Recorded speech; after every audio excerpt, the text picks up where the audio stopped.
Meus amigos, muito boa noite, boa tarde, bom dia. Antes de qualquer coisa, lembramos a todos aqueles que estejam nos vendo, ouvindo, usando um celular, que o coloquem na horizontal, porque isso irá facilitar que não apenas nos ouçam ou nos vejam, mas vejam também com mais clareza as telas que iremos apresentar, que são complemento daquilo que iremos expressar. O tema, nessa oportunidade, como vocês podem estar vendo na tela, é os medos na vida. Quais são os teus, os meus, os nossos, os medos? Ou como subtítulo, a soma de todos os medos. Como de outras vezes, nós, ao início, vamos sempre sugerir, recomendar um livro que, de alguma forma, trate de uma forma positiva, de uma forma clara, o tema. E, nessa oportunidade, como vocês podem estar vendo na tela também, é um livro do nosso amigo Divaldo Franco, da Joana de Anjos, chamado Conflitos Existenciais, que é exatamente esse que vocês veem agora na tela. É um livro excelente, onde vários temas relacionados a conflitos íntimos, internos, ao ser humano são trabalhados, como a raiva, o medo, que é o que nós estamos vendo, ressentimento, culpa, estresse, fobias, neurastenias, crueldade, violência, ansiedade, ciúme. Então, são temas excelentes, excelentemente tratados pela nossa amiga Joana de Ângeles. Então, é um livro que eu recomendo, vale a pena ser lido, que irá nos ajudar não apenas na questão do entendimento dos medos, mas todos esses outros aspectos que nós citamos. Bem, posto isso, normalmente nós gostamos de tornar bem claro o porquê que nós estamos trazendo o tema que nós estamos tratando.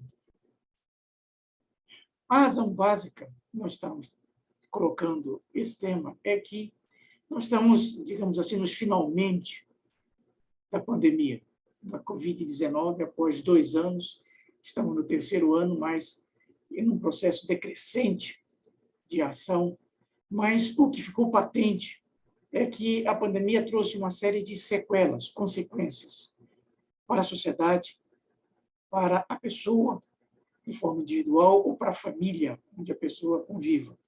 São sequelas múltiplas, sequelas muitas vezes no aspecto comercial ou financeiro, com a perda de trabalho, e principalmente sequela na área de saúde, onde muitas vezes a pessoa se cura, é contaminada, se cura, mas fica com sequelas. Em particular, uma das sequelas que não aparece, certo? Mas que conviveu durante a pandemia e ainda convive com as pessoas, é o medo. Medo derivado de quê? Derivado de ser contaminado. De alguma forma, passar a ter a enfermidade. A Covid é essencialmente uma enfermidade infecto-contagiosa, como muitas a sociedade já teve, e uma das mais famosas, mais conhecidas e mais dolorosas é a lepra, que todos nós conhecemos desde o tempo do Cristo.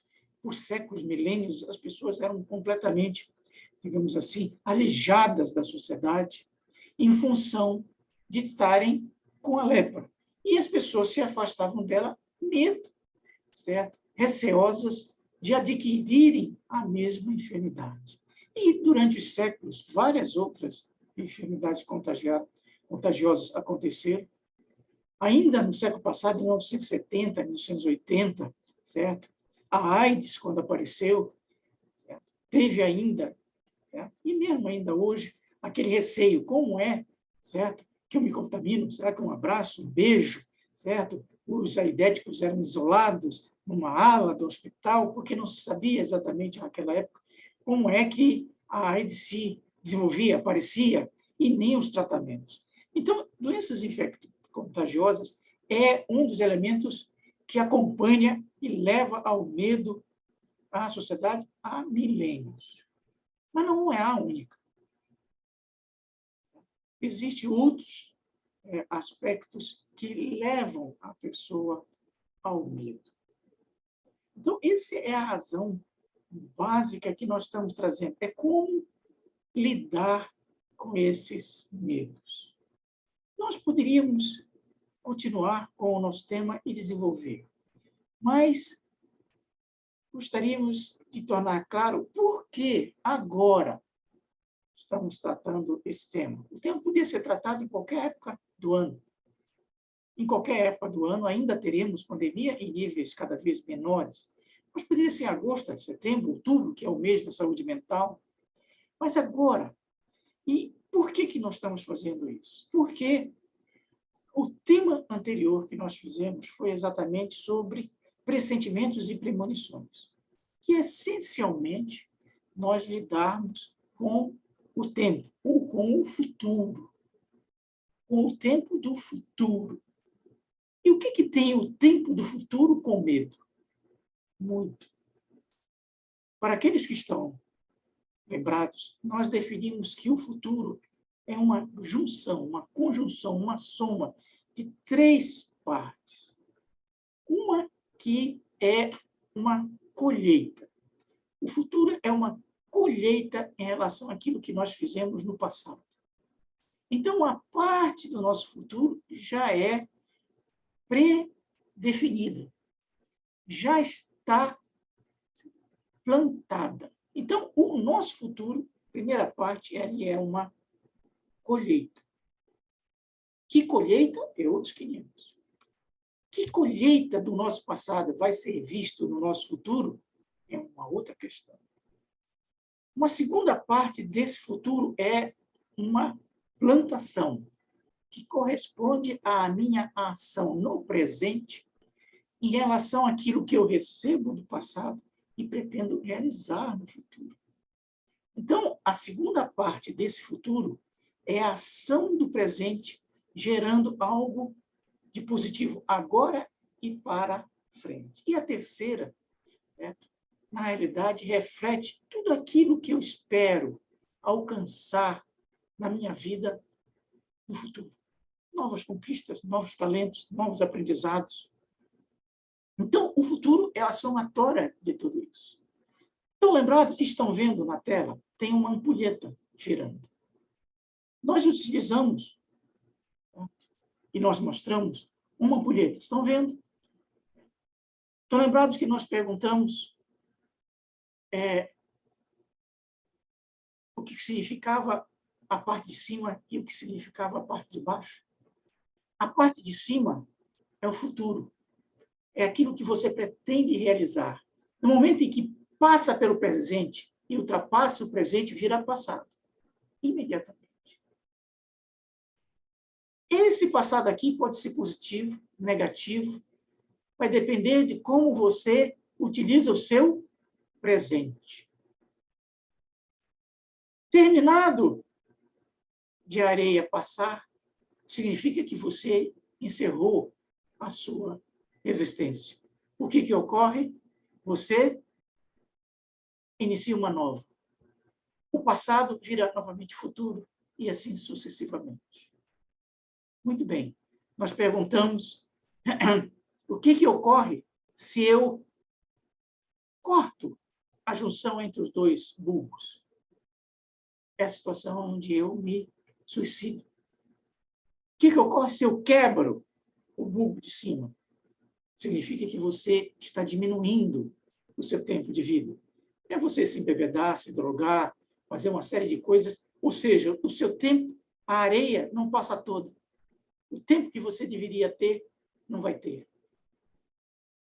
E o que tem isso a ver com o medo? O medo é uma das formas principais de eu entupir o meu presente. Eu tenho coisas a realizar, mas o medo me impede de realizar alguma coisa. Então, o medo, em muitas situações, destrói o meu futuro.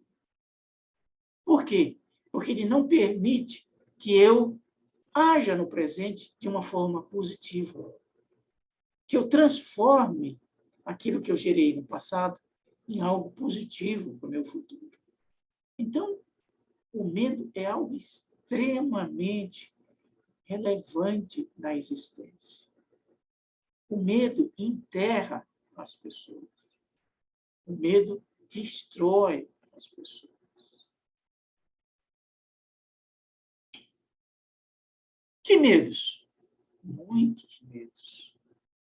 Muitos medos. Aqui em São Paulo, uma instituição de pesquisa de mercado fez a seguinte pergunta básica para paulistas. Para paulistas.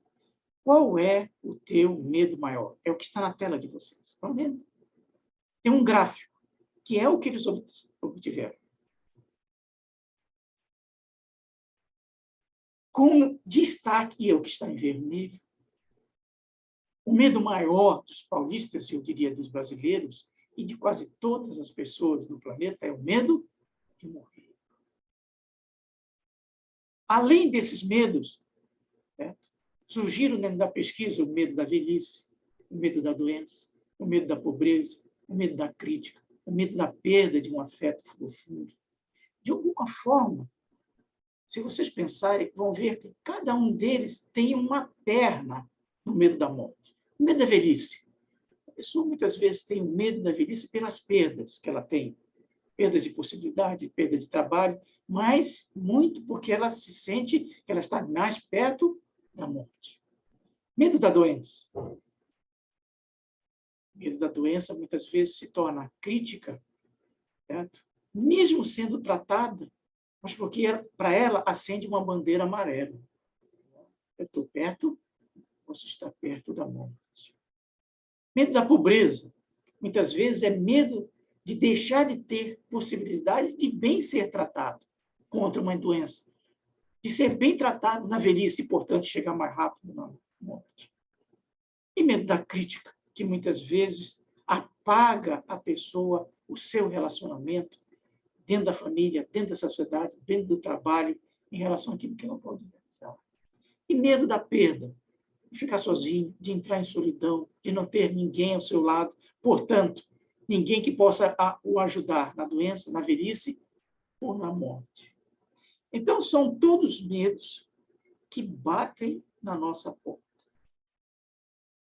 O trabalho que vocês vão receber por e-mail mostra as diretrizes, os caminhos para cada um desses medos.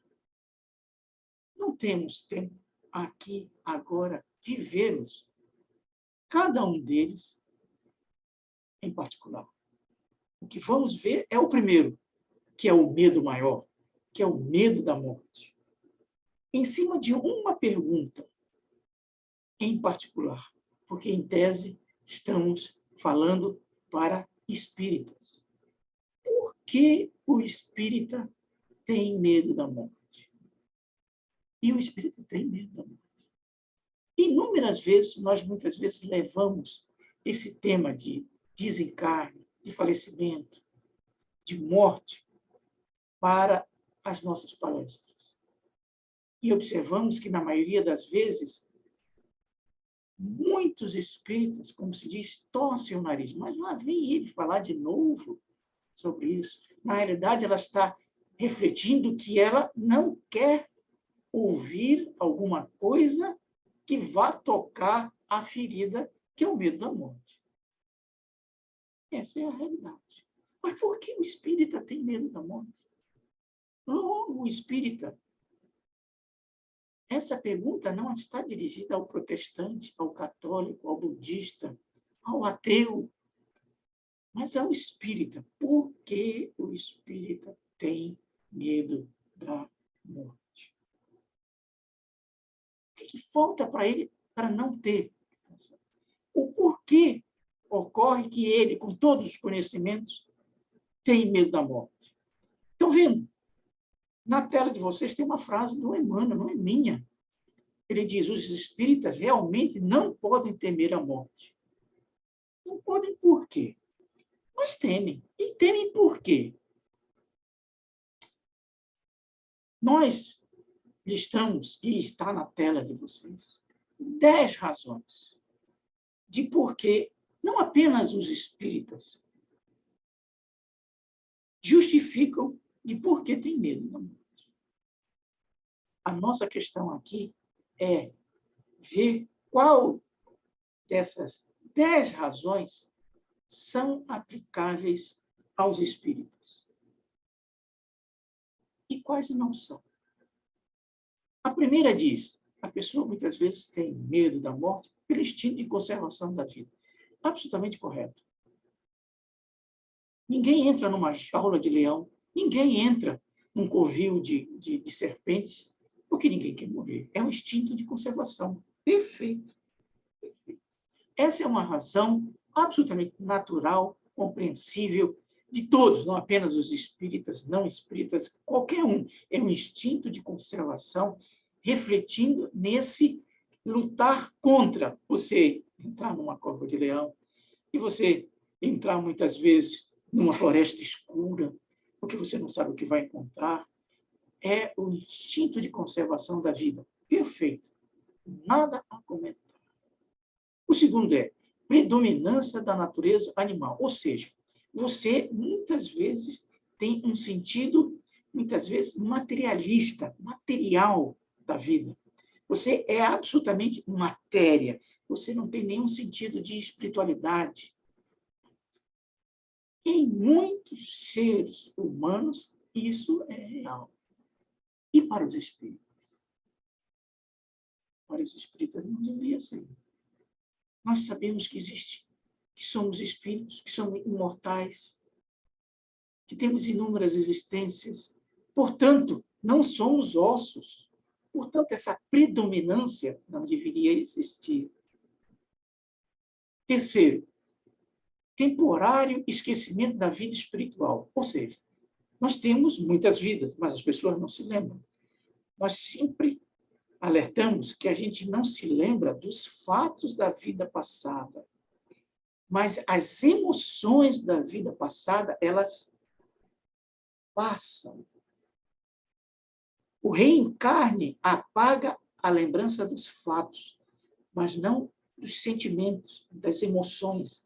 Essa é a razão por que as pessoas apresentam aversões, atrações, que muitas vezes não sabem explicar, e muitas vezes medos que ela traz, não do presente, mas do passado, que trafega através das vidas dela. Então, esse esquecimento da vida espiritual não deveria ser uma justificativa para os espíritos.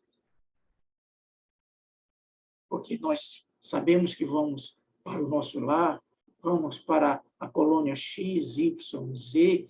Portanto, podemos ter até um esquecimento, volta do fato, mas temos o conhecimento que temos inúmeras vidas. Quarto, receio de aniquilamento da vida. Ou seja, a pessoa imagina que quando vai morrer, vai desaparecer. Isso é real para um ateu? Não é real para um católico ou para um protestante que sabe que são imortais. Mas nós, em particular, os espíritas, deveria ser menos ainda, porque temos as comunicações mediúnicas, temos os livros, certo? Com depoimentos, com esclarecimentos de quem já foi. Portanto, mostrando que continua. Então, essa não deveria ser uma razão para o espírita de ter medo. Quinto, terrorismo do modo de vida após a morte. O que é isso? É muitas vezes a pessoa ter medo da morte porque chegam para ela e dizem: rapaz, você está ferrado, você vai para o inferno, você vai arder no inferno, você vai ficar pela eternidade no inferno. Isso pode ser real para o católico, para o protestante, mas para os espíritas não devia ser. Sabemos, certo, que o inferno, na realidade, ele é temporário, reflete um estágio ou um estado íntimo de desequilíbrio que é transitório. Portanto, esse terrorismo de como vai ser a vida após a morte não deveria ser aplicável ao espírito. Sexto, insuficiência de conhecimento sobre a vida futura. E a vida futura? É as nossas vidas para frente. Para muitos, isso deveria ser real. Mesmo o católico protestante, que não tem o entendimento de vidas futuras, isso pode ser real e justificativo, por ele não ter, para ele ter medo da morte, mas não para o espírita, que sabemos que vamos e voltamos inúmeras vidas, inúmeras vezes. Sétimo, marketing negativo da morte, velório, isso acompanhou a sociedade durante séculos, certo? Que marketing? Todo mundo chorando, todo mundo de preto, todo mundo desesperado, todo mundo saindo pelas paredes, subindo. É o marketing. A morte, o velório é algo dantesco, algo pesado, doloroso. E ninguém, portanto, quer passar por esse momento. Portanto, ninguém quer passar por esta morte.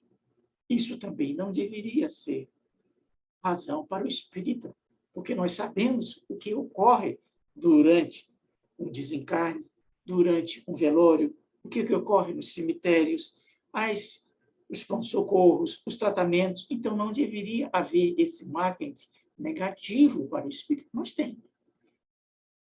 8. Censura às comunicações entre mortos e vivos. Isso é desde o tempo de Moisés. Está entranhado na sociedade, no catolicismo, no protestantismo, mas claramente não é aplicável para o espírita. Temos centenas de livros de comunicações do Chico, do Divaldo, da Ivone Pereira, certo? E inúmeros outros que vêm trazer o alerta. Olha, a morte é assim, assado. Então, não deveria ser uma razão para o espírita. Então, 8 razões nós vimos até agora. Dessas, apenas uma, a primeira, poderia ser aplicável ao espírita, que é o instinto de conservação, que é real e deve ter. 9. Nona, apego às coisas ou pessoas. Aí você começa a pecar. Em muitas situações, não apenas o espírita, mas também o espírita, ele pode até não ter medo da morte pelos itens anteriores, mas passa a ter medo da morte porque tem medo de deixar as coisas, aquilo, os bens materiais, as pessoas, o controle sobre as pessoas e aquilo que tem, que possui. Então, como ele não quer perder, portanto, ele não quer morrer, porque ele entende que se ele morrer, ele vai deixar de controlar, de possuir, de dominar coisas ou pessoas. Essa é uma das razões poderosas de por que, muitas vezes, mesmo o espírita tem medo de morrer. E, por último, que nós consideramos a principal de por que não apenas o espírita, mas também o espírita tem medo da morte. Temor de você. Temor de você. Do que você fez ou não fez durante a vida. Meus amigos, esta é a razão principal, central. Aqui é a ferida. Todas as outras, os itens, eles têm pesos? Têm. Mas o principal é esse. É temor daquilo que você fez ou deixou de fazer na existência. Mas o que é isso? O medo da morte é o medo da vida não vivida. Estão vendo na tela? Leiam de novo. O medo da morte é o medo da vida não vivida. É o medo dos muitos débitos que temos com a nossa própria vida e que a morte nos impedirá de saldar. Reafirmamos que quem tem a morte, tem a vida. Em outras palavras, quem não sabe viver, certamente não saberá morrer. Entenderam? na maioria das vezes, na realidade, esse não é nem um processo consciente, mas está dentro da gente. Em função daquilo que você sabe, daquilo que você fez na sua vida, ou deixou de fazer, e você sabe que está se aproximando um ponto onde aquilo vai ser avaliado, que é o desencarne. Você não tem o desencarne, você não tem mais tempo para refazer ou fazer aquilo que você deixou de realizar. É por isso que o nosso amigo Emmanuel complementa a morte, por isso mesmo é o retrato da vida. Como ele diz, a morte não seria problema se fosse aniquilamento, acabar tudo. A morte é problema porque continua. A morte é problema porque ela tem vida após ela. E é exatamente por isso que eu tenho medo. Porque eu sei intimamente, porque tinha muitas vidas, não importa se é católico, protestante, espírita, lá no íntimo nós sabemos que ela continua e que você vai voltar, mas você não sabe como vai voltar. Em função daquilo que você fez ou deixou de fazer. Em função disso, você tem medo do momento que está se aproximando, que pode ser a morte. Então, esse medo, não ele existe quando você tem com 70, 80, 90 anos. Ele vai crescendo, mas ele pode ocorrer em qualquer momento da nossa existência, na qual você tem medo de trabalhar, medo de servir, medo de fazer amigos, medo de desapontar, medo de sofrer, medo da dor. São situações que refletem que você não está vivendo de uma forma equilibrada. Reafirmamos, quem não sabe viver, certamente não saberá morrer. Na vida, agarram-se ao medo da morte. Na morte, confessam o medo da vida. Então, o medo do espírita, de ele ter medo da morte, não é porque ele não saiba que existe plano espiritual, que existe vida futura, que existe comunicação espiritual, que existe umbral. Ele tem medo da morte, não pela morte, mas pela vida que teve ou que tem, por aquilo que poderia ter feito e não fez, por aquilo que ainda pode realizar e o tempo está escorrendo. O nosso amigo Chico Xavier, ele nos diz, estando ainda encarnado, num dos seus depoimentos, em que ele recebia inúmeras visitas de espíritas desencarnados. E ele dizia, em todos eles, sem exceção, me dizem que estão desapontados com eles. Por quê? Porque constataram que poderiam ter feito muito mais do que fizeram na existência. Entender? É esse desapontamento que se traduz no medo. E agora, José? Como que vai ser? E é para frente. O medo da morte é o medo da vida não vivida adequadamente, positivamente.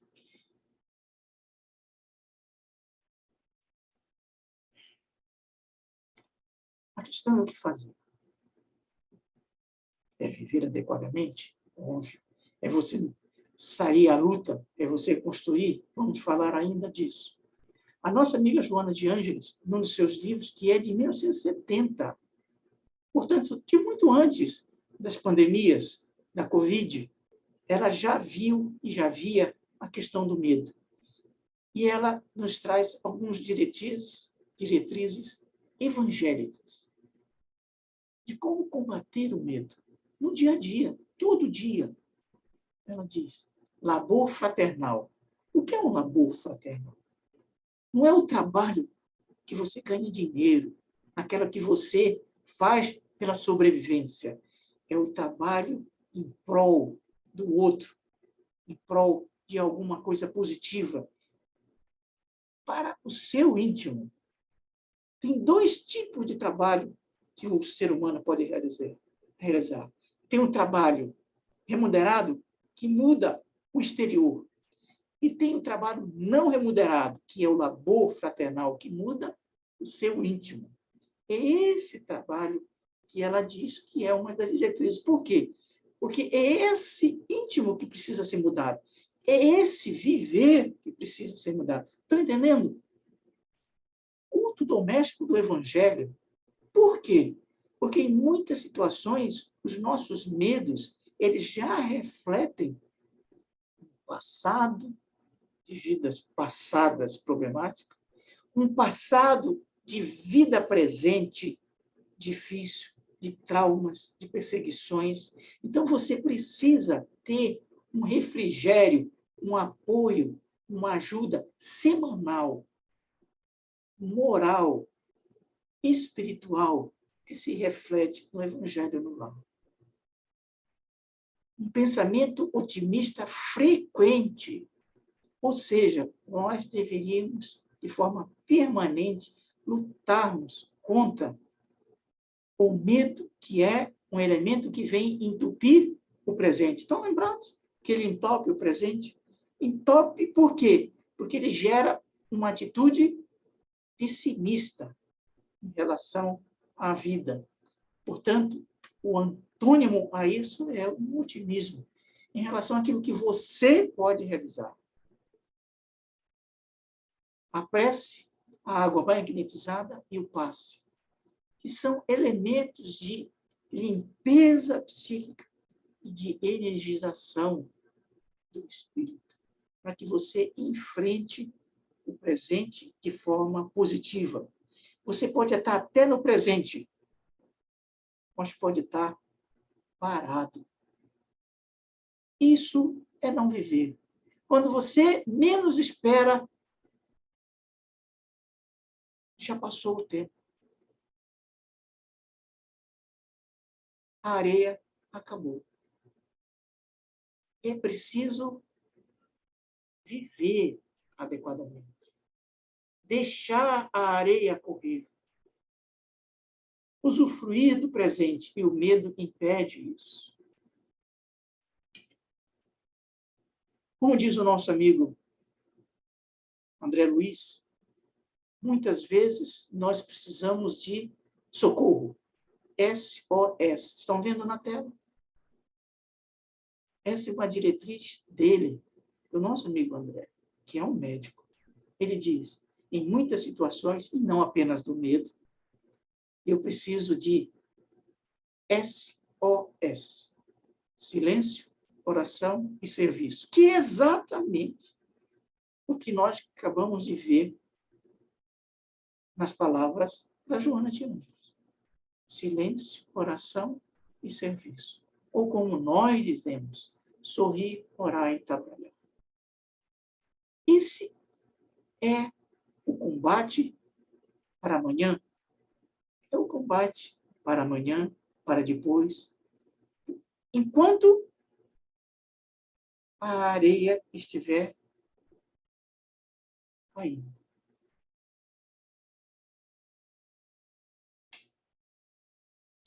Em síntese, como diz o nosso amigo Casimiro Cunha, teme apenas a ti mesmo, na esfera do teu dever. Quem se amedronta consigo, nada mais tem a temer. Ou, em outras palavras, ele está dizendo, o medo é o nosso inimigo íntimo, mais poderoso em muitas situações. O que mais nós devemos temer não é a palavra do outro, não é a morte, não é a pobreza, não é a enfermidade, não é a solidão. O que mais nós deveríamos temer é o nosso íntimo, é o nosso medo íntimo, é o nosso medo de ficarmos acovardados, encolhidos, num canto. Quem se amedronta consigo, nada mais tem a temer. É isso que precisamos ter em mente. Ou como diz o nosso amigo Guimarães Rosa, o grande Guimarães Rosa, escritor, poeta e diplomata, em que ele diz, o correr da vida embrulha tudo. A vida é assim. Esquenta e esfria. Aperta e daí afrouxa. Sossega e depois desinquieta. O que ela quer, a vida, o que ela quer da gente é coragem. Essa coragem que nós precisamos para enfrentar o que está dentro da gente. Esse é o medo maior. A minha mãe dizia que nós deveríamos enfrentar o terrível de frente. E é verdade. Mas precisamos completar. Enfrente o terrível, de frente, mas não o enfrente só. O que é que nós queremos dizer com isso? Eu não sei qual é o teu terrível. O que é o teu terrível? É o abandono? É uma enfermidade incurável? É a perda do trabalho? É a solidão? Qual é o teu terrível? Qual é o teu terrível medo? Qual é o teu medo terrível? Não sei. A vida esquenta e esfria. É preciso coragem. É preciso enfrentar o terrível, mas não em frente só. Compartilha com Cristo. Se você não o fizer, muito provavelmente você não vai conseguir se manter em pé. Você pode até enfrentar, mas não vai sair vitorioso. Enfrente o terrível de frente, mas compartilhe com Cristo os teus temores, as tuas dúvidas. A vida esquenta e esfria, aperta e afrouxa. É necessário coragem, é necessário enfrentar o terrível.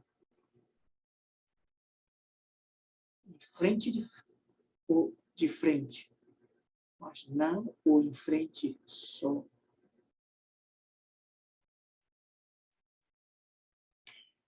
Bem, nos vemos no futuro, certamente. Um grande abraço a todos, que possamos superar todos os nossos terríveis de frente. Podemos ter certeza que temos condições para isso, porque fomos preparados na espiritualidade para isso. Não é a primeira vez que estamos ouvindo o que acabamos de ouvir. Fomos orientados, esclarecidos, detalhadamente, tudo aquilo que acabamos de ouvir. Estamos apenas relembrando. Aquele abraço a todos. Que assim seja.